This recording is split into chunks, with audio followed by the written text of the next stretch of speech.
চক্ষু দিয়ে আমাদের দিকে তাকানো হয়, তাহলে আমাদের 18 কোটি মুসলমান প্রত্যেকে এক একজন সেনাবাহিনীতে পরিণত হবে ইনশাআল্লাহ।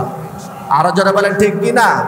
এবং ভবিষ্যতে আমাদের প্রত্যেকটা নাগরিক এক একজন নাগরিক ইনশাআল্লাহ তাআলা বিজিবিতে পরিণত হবে। আমাদের প্রত্যেকটা নাগরিক ইনশাআল্লাহ পুলিশ সদস্যে পরিণত হবে।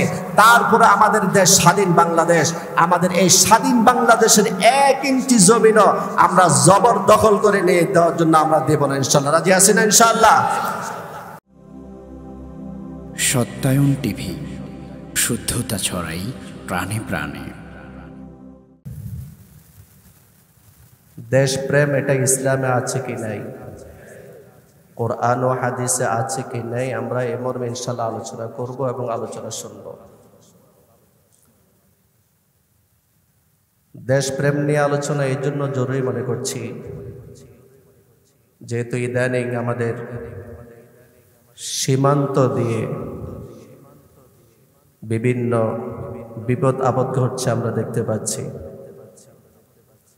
সীমান্ত পাহারা দেওয়া শুধু সরকারি বাহিনীর দায়িত্ব নাকি ওই দেশের যত জনগণ আছে সকলের দায়িত্ব? রাষ্ট্র যদি বৈধ রাষ্ট্র হয়, অবৈধ রাষ্ট্র নয়, ইসরায়েল যেমন দখল করে রেখেছে, বৈধ রাষ্ট্র যদি হয়, অন্যায়ভাবে কেউ যদি আবার সে রাষ্ট্রের উপর আক্রমণ করতে চায়, সেই আক্রমণকে রুখে দেওয়ার জন্যে দুই পায়ে খাড়া হইতে হবে সকল জনগণকে।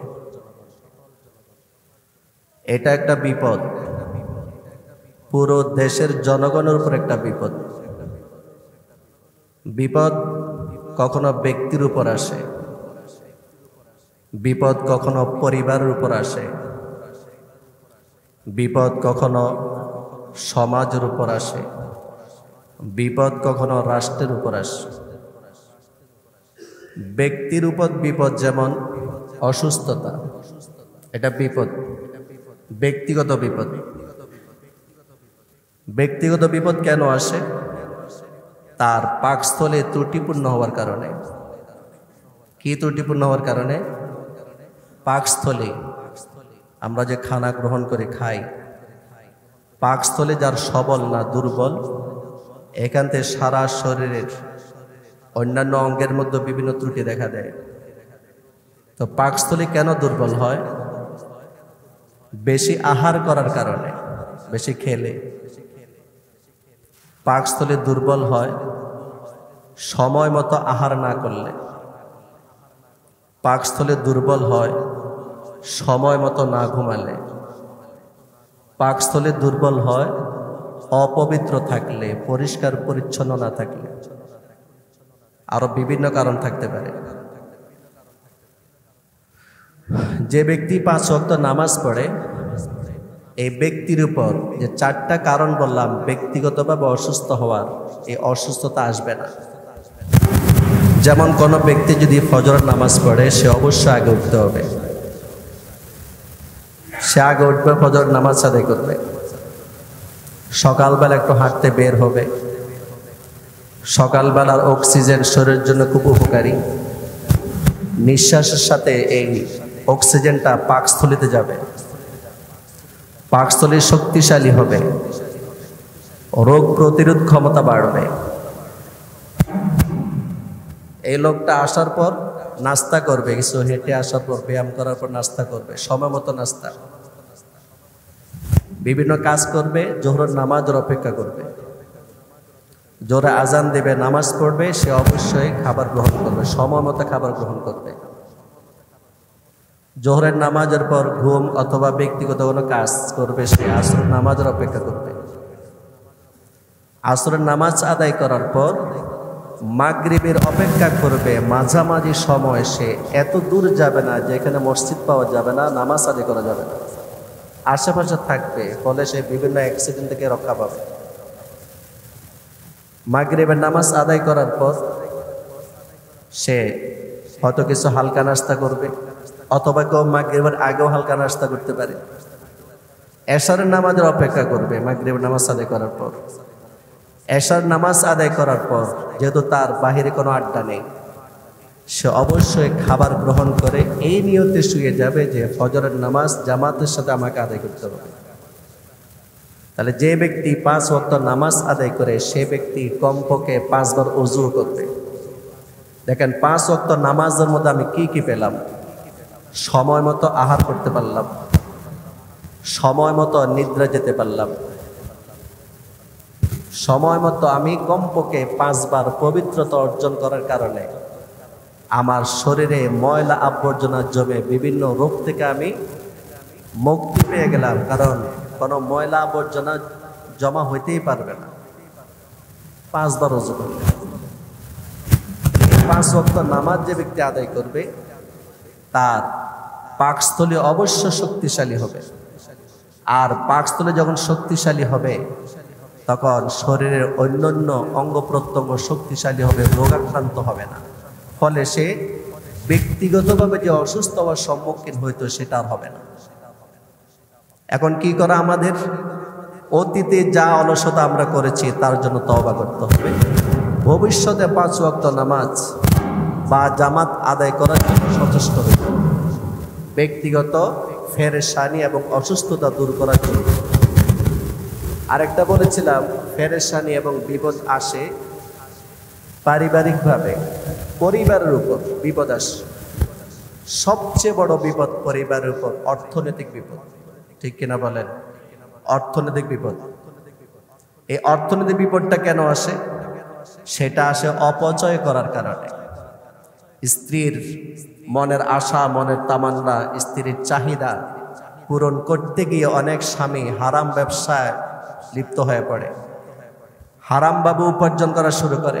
মেয়ের উচ্চাকাঙ্ক্ষা পূরণ করার জন্য অবৈধভাবে ইনকাম সে শুরু করে দেয় এবং সে অপচয় করতে থাকে। আল্লাহ বলেছেন, কুলু ওয়াশরাবু ওয়ালা তুসরিফু, তোমরা খাও পান করো কিন্তু অপচয় করো না, কারণ আল্লাহ তাআলা লা ইউহিব্বুল মুসরিফিন, আল্লাহ তাআলা অপচয়কারীকে পছন্দ করেন না, আল্লাহ অপছন্দকারীকে ভালোবাসেন না। অপচয় কাকে বলে?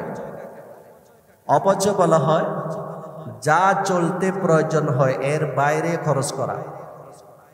যা চলতে প্রয়োজন হয় এর বাইরে কি করা? খরচ করাকে অপচয় বলে। সেটা আমি বুঝবো কিভাবে?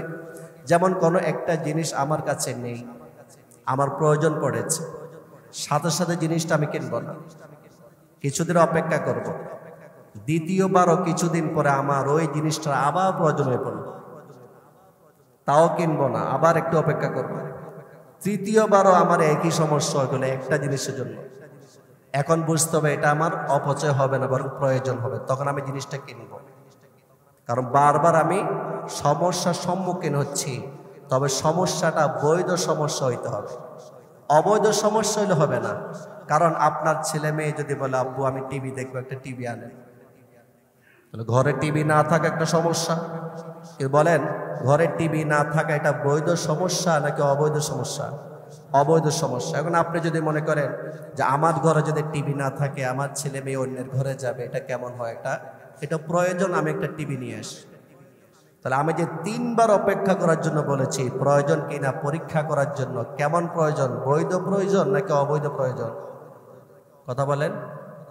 বৈধ প্রয়োজন যদি বারবার হয় তখন বুঝতে হবে সেটা আমার প্রয়োজন, সেটা আমার কিনতে হবে। এর অতিরিক্ত যদি আমি কিনি প্রতিযোগিতামূলক, আমার বন্ধু এত লক্ষ টাকা দিয়ে এই জিনিস কিনেছে আমিও কিনবো, অথচ আমার প্রয়োজন নাই, এটা অপচয়। আপনি প্রতিযোগিতা করছেন অথচ আপনার কোনো প্রয়োজন নাই। তাহলে সংসারে এবং পরিবারে অশান্তি আসার, বিশেষ করে অর্থনৈতিক অশান্তি সৃষ্টি হওয়ার 1 নাম্বার কারণ হচ্ছে অপচয়। পরিবারে অশান্তি আসার 2 নাম্বার কারণ স্ত্রী বেদিন হওয়া, স্ত্রীর দিনদার না হওয়া, বেনামাজি হওয়া, ছেলে মেয়ে বেনামাজি হওয়া সংসারে অশান্তির কারণ। এজন্য দিনদার স্ত্রী আনতে হবে, যারা নিয়ে আসছেন তাদেরকে দিনদার বানাতে হবে, ছেলে মেয়েকে দিনদার বানাতে হবে, যারা দিনদার বানাতে পারেন নাই চেষ্টা করতে হবে এবং আল্লাহর কাছে বারবার তওবা করতে হবে, বারবার সন্তানকে বোঝাতে হবে যদি পারিবারিক শান্তি আমরা চাই। তাহলে বলছিলাম বিপদ আপদ আসে ব্যক্তিগতভাবে ব্যক্তির উপর, বিপদ আপদ আসে কিসের উপর? পরিবারের উপর। আবার অনেক সময় বিপদ আসে সমাজের উপর, সমাজের উপর বিপদ আসে। যেমন আপনার ঘরের কোনো এক নারী বেপরদায় চলে, সে যে বেপরদায় চলল, এই যে ক্ষতিটা তার নিজের ক্ষতি, এবং এই নারী যে পরিবারে আছে পরিবারের ক্ষতি, এই নারী যে সমাজে বসবাস করে সমাজের ক্ষতি।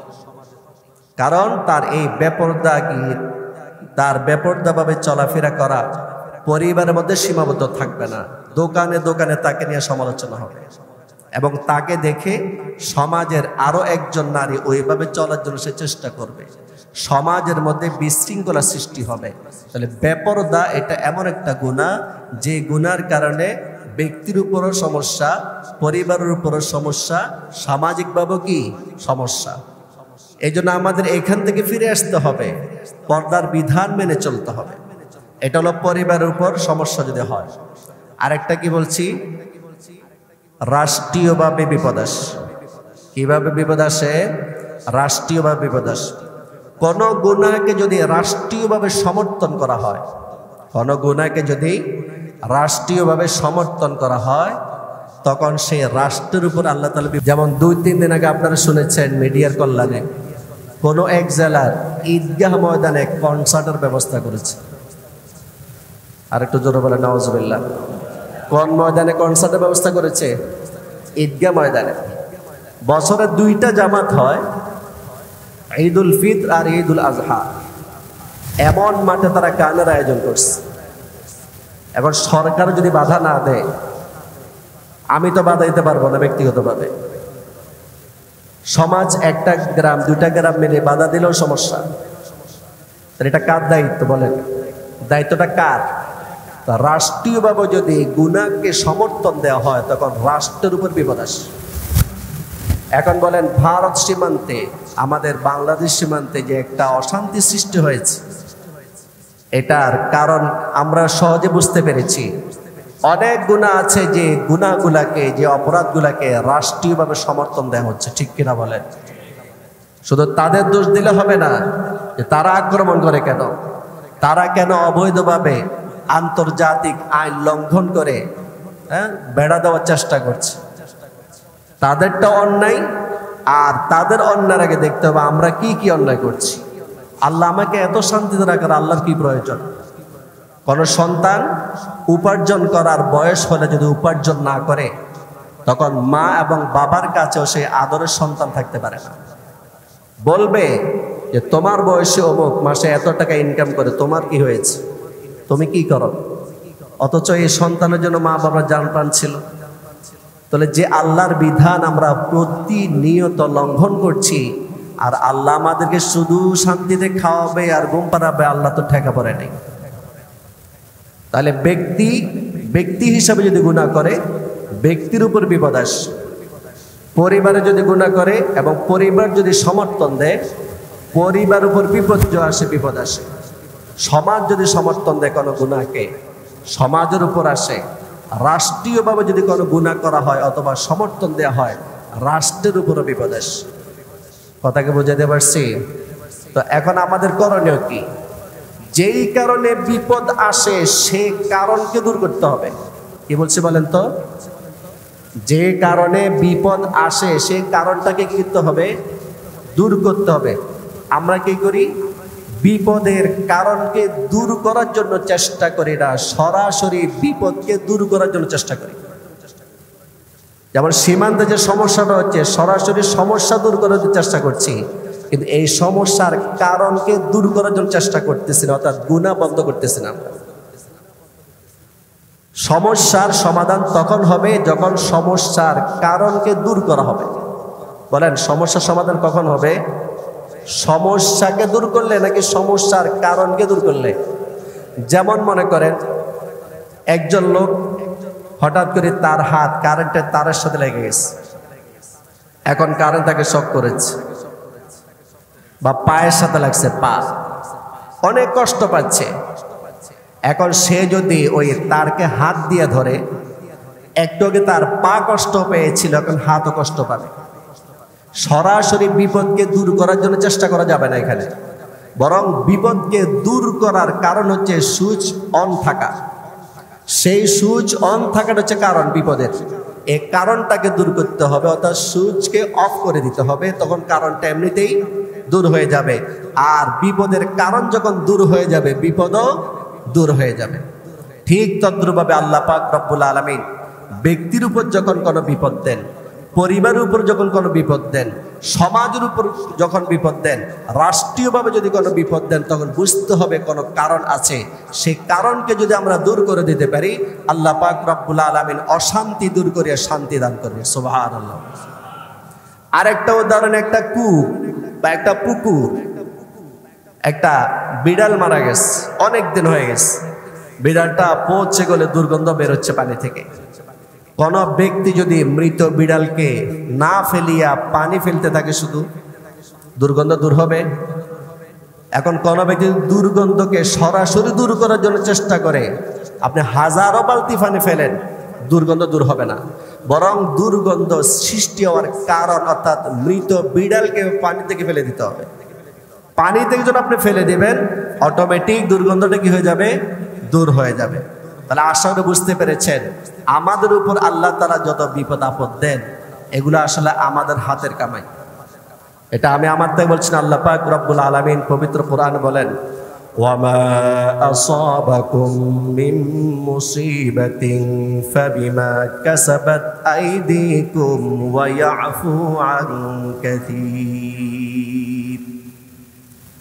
আল্লাহ পাক রব্বুল আলামিন বলেন, তোমাদের উপর যে বিপদ আসে, যে পেরেশানি আসে, যে চিন্তা আসে, তোমাদের কৃতকর্মের কারণে চিন্তা আসে, পেরেশানি আসে, বিপদ আসে।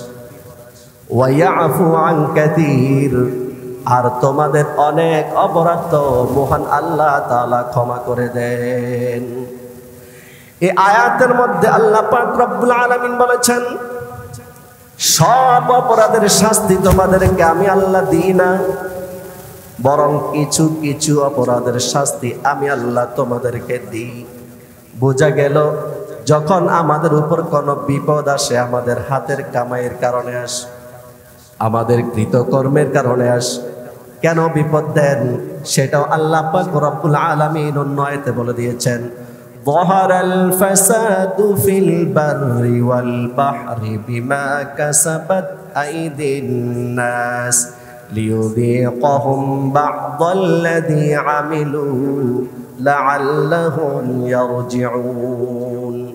আল্লাহ পাক রব্বুল আলামিন বলেন, স্থলভাগ এবং সমুদ্রের মধ্যে যেই বিপদ আসে, যেই বিপর্যয় ছড়িয়ে পড়ে, সেটা তোমাদের কৃতকর্মের কারণে বিপর্যয় ছড়িয়ে পড়ে।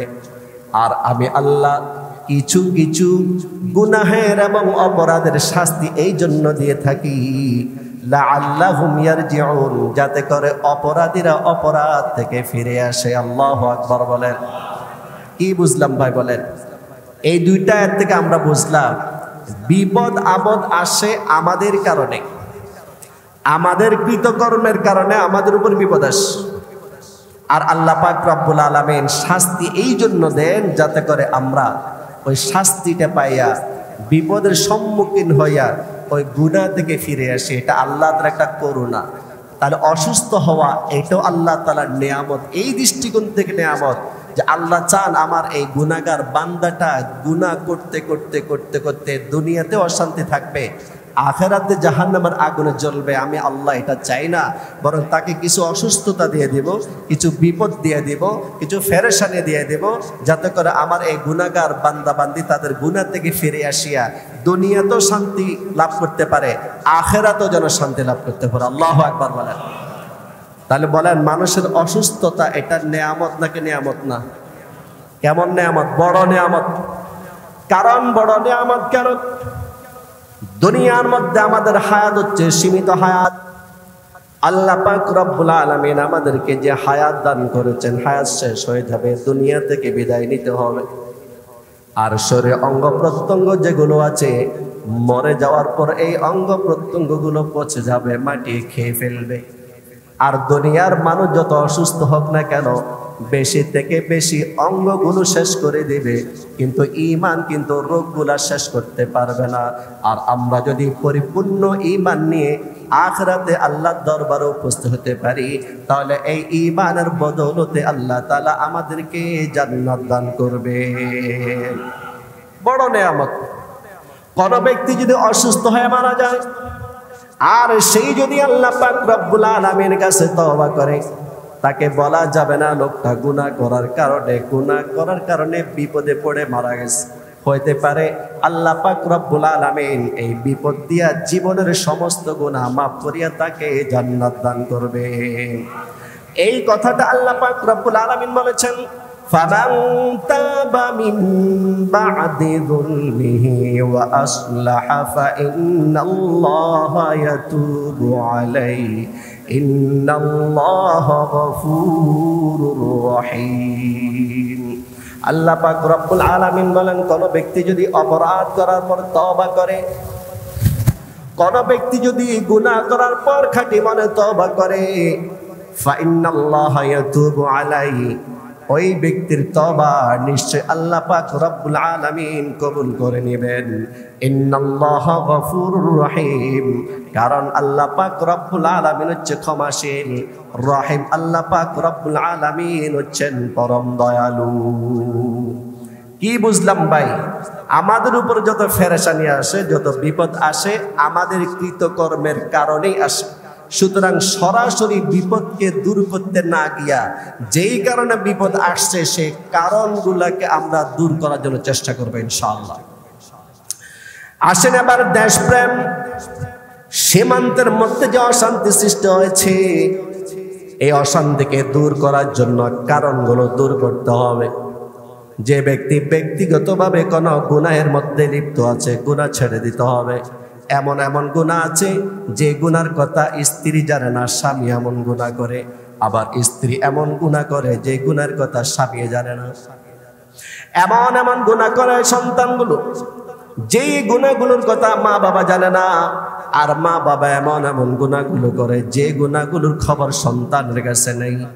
এমন এমন গুনাহগুলো করে সমাজেও জানে না, রাষ্ট্রেও জানে না। এমন গুনাহ, এমন অপরাধ আছে কি নাই? এই জন্য ব্যক্তিগতভাবে প্রত্যেকে চিন্তা করতে হবে, যে গুনাহের কারণে আমাদের উপর অশান্তি আসে, এই গুনাহটা আমরা আর কখনো করব না। ইনশাআল্লাহ পারবো না আমরা। রাসূল করিম সাল্লাল্লাহু আলাইহি ওয়াসাল্লামের অন্তরে দেশপ্রেম ছিল। এই জন্য যতগুলো বৈধ রাষ্ট্র আছে, ওই বৈধ রাষ্ট্রের প্রতিটি নাগরিকের অন্তরে ওই দেশের জন্য প্রেম থাকতে হবে। এটাও নবীজির আদর্শ।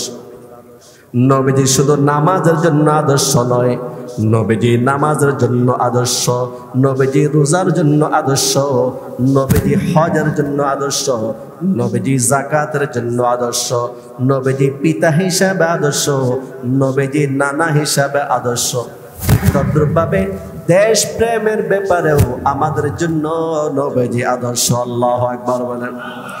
রাসূল করিম সাল্লাল্লাহু আলাইহি ওয়াসাল্লামকে মক্কার কাফের আর মুশরিকরা যখন কষ্ট দেওয়া, এমন কষ্ট দেওয়া শুরু করলো যার কোনো সীমা থাকলো না, আল্লাহ পাক রব্বুল আলামিন হিজরত করার জন্য নির্দেশ দিয়ে দিলেন। আল্লাহ পাক রব্বুল আলামিনের হুকুমে আবু বকর সিদ্দিক রাদিয়াল্লাহু তাআলা আনহুকে নিয়ে নবীজি হিজরত শুরু করলেন। গারে সরে অবস্থান করার পর রাতের বেলায় আল্লাহর নবী রওনা দেবেন মদিনার দিকে, সেজন্য গারে সর থেকে বের হলেন। যখন আল্লাহর নবী গারে সর থেকে বের হলেন, মেইন রাস্তা দিয়ে যান নাই, কারণ শত্রুরা নবীজিকে খুঁজতেছিল, সেই জন্য মেইন রাস্তা দিয়ে যাচ্ছিলেন না। ভিতরে একটা রাস্তা দিয়ে যেতে যেতে যখন একটা রাস্তায় উঠলেন, যে রাস্তা দিয়ে এখন মদিনা যাবেন, কিন্তু ওই রাস্তা থেকে মক্কা শরীফ দেখা যায়। রাসূল করিম সাল্লাল্লাহু আলাইহি ওয়াসাল্লাম যখন এই রাস্তাতে উঠলেন, ওই জায়গাটার নাম হচ্ছে জুহফা। জুহফা নামক জায়গা আসার পর মক্কার কথা নবীজির মনে পড়লো, খানায় কাবার কথা মনে পড়লো। আল্লাহর নবী দুই চোখ দিয়া চোখের পানি ছেড়ে দিলেন, আর মক্কা শরীফের দিকে তাকায় বলতে লাগলেন, ওয়ালাউলা আন্না কওমি আখরাজুনি মা সাকানতু গায়রাকা। হে মক্কা, আমি তোমাকে অনেক ভালোবাসি। আল্লাহু আকবার বলেন। ওয়ালাউলা আন্না কওমি আখরাজুনি, হে মক্কা, আমাকে যদি তোমার অধিবাসীরা বের করে না দিত, মা সাকান্তু গায়রাকি, তাহলে আমি তুমি মক্কাকে ছেড়ে দিয়ে অন্য কোথাও অবস্থান করতাম না। আল্লাহু আকবার বলেন। বলেন নবীজি যখন এই কথাটা বলেছেন, নবীজির অন্তরে কিসের প্রেম? সবাই বলেন কিসের প্রেম? দেশ প্রেম। এই জন্য আমাদের দেশে যতগুলো নাগরিক আছে, আমাদের দেশটা বৈধ রাষ্ট্র নাকি অবৈধ রাষ্ট্র? সবাই বলেন বৈধ রাষ্ট্র নাকি অবৈধ রাষ্ট্র? একটু তো বললাম, অশান্তি দূর করার জন্য অশান্তি সৃষ্টি হওয়ার কারণগুলো দূর করতে হবে। দ্বিতীয়ত, যারা নাকি আমাদের দিকে রক্ত চক্ষুতে তাকাতে চায়, তাদের চোখ রাঙ্গানুকে আমরা ভয় করব না ইনশাআল্লাহ। কারণ আমাদের ভিতরে আল্লাহ পাক রব্বুল আলামিন ঈমান দান করেছেন, যে ঈমানের শক্তির সামনে দুনিয়ার কোন শক্তির দাম নাই। বদর যুদ্ধে রাসূল করিম সাল্লাল্লাহু আলাইহি ওয়াসাল্লাম ঈমানী শক্তি কাকে বলে দেখে দিয়েছেন। মক্কার কাফের আর মুশরিকরা আল্লাহর নবী হিজরত করে চলে যাওয়ার পরও শান্তিতে থাকতে দেয় নাই। কিভাবে আল্লাহর নবীকে মদিনা থেকে বের করবে, তারা সেই ষড়যন্ত্র শুরু করে দিল যে আল্লাহর নবীকে কিভাবে মদিনা থেকে বের করা যায়। তারা খবর পাঠিয়ে দিয়েছে যে আমরা তাদের সাথে যুদ্ধ করব, মুসলমানের সাথে যুদ্ধ করব। নাউজুবিল্লাহ বলেন। ওরাই তো আমাদের নবীকে মক্কা থেকে বের করে দিল, হ্যাঁ, নিজের জন্মভূমি থেকে বের করে দিল। মদিনা যাওয়ার পরে আবার ষড়যন্ত্র যে নবী যেন মদিনাও থাকতে না পারে। নবী করিম সাল্লাল্লাহু আলাইহি ওয়াসাল্লাম আনসার সাহাবীদেরকে ডাক দিলেন এবং মুহাজির সাহাবীদেরকে ডাক দিলেন, আর বললেন তারা আমাদের সাথে যুদ্ধ করতে চায়, এখন কি করা? আনসারী সাহাবী তারা বলল, ইয়া রাসূলুল্লাহ, ইয়া হাবিবাল্লাহ, আমাদের মধ্যে অনেক ঈমানের শক্তি অনেক আছে। সুবহানাল্লাহ বলেন। কারণ আনসারী সাহাবাইরা ঈমানের শক্তির কারণে যারা হিজরত করে আসছে তাদেরকে অনেকে জমিন, অর্ধেক জমিন দেয়া দিছে। যার একাধিক স্ত্রী ছিল, নিজের স্ত্রীকে তালাক দিয়া যারা নাকি হিজরত করে আসছে তাদের সাথে বিবাহ বন্ধনে আবদ্ধ করাই দিছে। আল্লাহু আকবার বলেন। কারণ তারা হিজরত করে যারা আসছিল তাদেরকে ভাই হিসাবে গ্রহণ করে নিয়েছে। এই জন্য আনসারী সাহাবীরা বলল, ইয়া রাসূলুল্লাহ, ইয়া হাবিবাল্লাহ, মক্কার কাফের আর মুশরিকরা যদি আপনাকে আর আমাদেরকে মদিনা থেকে বের করে দিতে চায়, কখনো তাদের ষড়যন্ত্রে আমরা সফল হতে দেব না। আমরা প্রয়োজনে জান দিয়ে দেব, তারপর আমাদের ঈমান হারা আমরা করব না। আল্লাহু আকবার বলেন। আর মুহাজির সাহাবীরা বললেন, ইয়া রাসূলুল্লাহ, ইয়া হাবিবাল্লাহ, ঈমানের মহব্বতে, আল্লাহ পাক রব্বুল আলামিনের মহব্বতে, আপনার মহব্বতে আমরা সন্তান, স্ত্রী, জায়গা জমি, নিজের জন্মভূমি ছেড়ে চলে আসছি। সুতরাং আমাদের ভিতরে জীবন থাকতে আমরা বিন্দু মাত্র ঈমানের ক্ষতি আমরা হইতে দিব না। আল্লাহু আকবার বলেন। নবী করিম সাল্লাল্লাহু আলাইহি ওয়াসাল্লাম খুশি হয়ে গেলেন। যুদ্ধ শুরু হয়ে গেল। আবু উবাইদা ইবনুল জাররাহ রাদিয়াল্লাহু তাআলা আনহুর সামনে তার বাবা বললেন, বাবা ছিলেন কাফের মুশরিক, আর আবু উবাইদুল্লাহ ইবনুল জাররাহ রাদিয়াল্লাহু তাআলা আনহু মুসলমান। সুবহানাল্লাহ বলবেন না? তাহলে দৃশ্যটা কেমন ছিল এই দিনের দৃশ্যটা?